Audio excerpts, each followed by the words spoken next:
canzone che probabilmente sapete tutti, sappiamo tutti, perché parliamo di una canzone del 1953, quando il quartetto Cetra portò a successo Un bacio a mezzanotte. Conoscete? Non la cantate, cantiamo noi. E mi sembra di percepire un po' di rigidità. Allora scioglietevi. Un bacio a mezzanotte.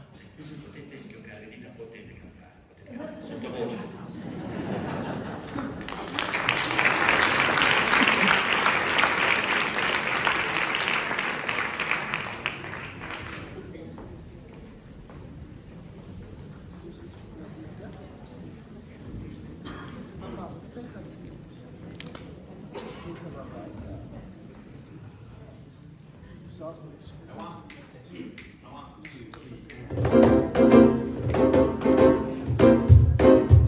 Non ti fidare di un bacio a mezzanotte, se c'è la luna non ti fidare.